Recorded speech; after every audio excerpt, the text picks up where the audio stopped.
ይሄኛውን ለኔ ስጠኝ ብሎ በዛ ተስማምቶ ሄዶ መልሶላቸው እንደም ድንግል ማርያም አለቀሰች ይላል። ሽፍታ የዘረፈውን ዘርፎ አዩኝ አላዩኝ ብሎ ይሄዳል እንጂ እንደገና ይመለሳል ብላ አለቀሰች። ልጄ ሊገሉብኝ ነው ብላ ሁሉን ስታቀው ማለት ነው። ልክ ቅድም አንድ ወንድማችን አልዓዛር እንደሚነሳ ያወቀ እንዳለቀሰለት ድንግል ማርያም እናቱ አነባች። በኋላ ግን መጥቶ ያውላችሁ ብሎ መለሰላቸው። እንደው ጌታን አቅፎት ጦሩን እየተመረኮዘ ሲሸኛቸው ጦሩ ተሰበረ ይላል።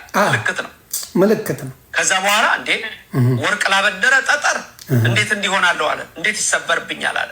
ጌታ በተአምር ቀጥሎለታል። ከዛ በኋላ በጣቱ ምልክት ሰጥቶት አንተ አዳምን ቀድመ ገነት የምትገባው አንተ ነህ አለው። እቺ ደግ ስራ ተቆጥራለት። ያ ሰውዬ ወንበዴ ይሁን እንጂ ደግ ስራም የነበረው ሰው እንደነበረ ከእግዚአብሔር ጋር ይገናኝ እንደነበረ እንደዚህ አይነት ሰዎች መጨረሻ ላይ ደግሞ ወደ ምን መጣ መሰለሽ? ለንስሐ አበቃው። ለንስሐ አበቃው።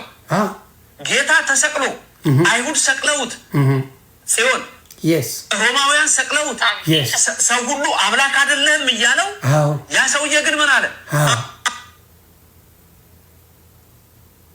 አምላክ ነህ አንተ ኢየሱስ፣ በመንግስት በመጣ ጊዜ አስበኝ ብሎ ንስሐ ገባ። ስለዚህ ዳነ። እንደዛ ነው። እንደዛ ነው።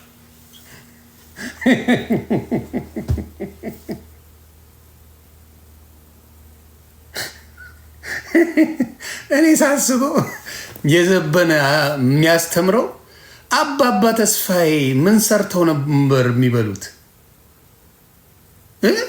አባባ ተስፋዬ ምን ሰርተው ይብሉ? እውነቴን ነው የምናገረው። እነ ኮሜዲያን ማን ነው ስሙ? በጣም ወደው ኮሜዲያን አለ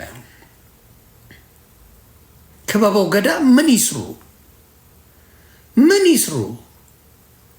በእውነት እውነቴን ነው። እነዚህ ሰዎች አልተጠየቁም። ብራዘር ዌብሳይት አልተጠየቁበትም። ሌላ ላሳያችሁ። ትላንት ምናልባት ያልመጣችሁ ወንድምና እህቶቼ ኮፒ ሊንክ ብቻ ነው ከእናንተ የምፈልገው። እውነትን እናቃል። ይኸው እኛ አባት የሚሉትን እንስማ። እኩል የክርስቶስን ለማርያም ተሰጥቷል። እኩል የማርያም መወለድም ተመሳሳይ ነው። የኢየሱስ መወለድም ተመሳሳይ ነው። ስሙልኝ። የኢየሱስ መሞትም ተመሳሳይ ነው። የማርያም መሞትም ተመሳሳይ ነው። የኢየሱስ ትንሣኤም ተመሳሳይ ነው። የማርያም ትንሣኤም ተመሳሳይ ነው። የኢየሱስ እርገትም ተመሳሳይ ነው። የማርያም እርገትም ተመሳሳይ ነው። የኢየሱስ ክርስቶስ ሞቶ ሰዎችን ማዳንም ተመሳሳይ ነው። እሷ ደግሞ ሞታ የምታድናቸው ሌላ ሰዎች ነገረ ማርያም ላይ አንቺ ካልሞትሽ እነዚህ ሁሉ ነፍሳት አይድኑም ብሎ እንድትሞት የጠየቃት ከዛ በኋላ የሞቼ እነሱ ይዳኑ ወዳ ሞትን ፈቅዳ እንደሞታች ደግሞ ነገረ ማርያም ይነግራል። ስለዚህ ተካፍለው ነው ያዳኑት ማለት እናትና ልጁ በምንም ታምር እንዲያውም እናት ሳትከበር ልጅ ይሏል። እኔ ይቅርታ አድርጉልኝ እንጂ ስሙ ተጽድቅም ስሙ አብርሃም ከበረቱ ካለው አንድ በሬ ኮርማ ወሰደና ለስላሴ አረደ። ዞር ቢል ያረደው በሬ እንደገና ቆሞ ተነስቷል። አብርሃም ገርሞት በሬው ከሞት ተነስቶ መቆሙ ብቻ ሳይሆን እንደገና የሚገርመው ምንድን ነው? ራሱ በሬው ለአብ ምስጋና ይገባል፣ ለወልድ ምስጋና ይገባል፣ ለመንፈስ ቅዱስ ምስጋና ይገባል ብሎ አመስግኖ በአብርሃም ቤት የገቡ ስላሴ መሆናቸውን አብርሃም በግልጥ ተረድተዋል። ክብርና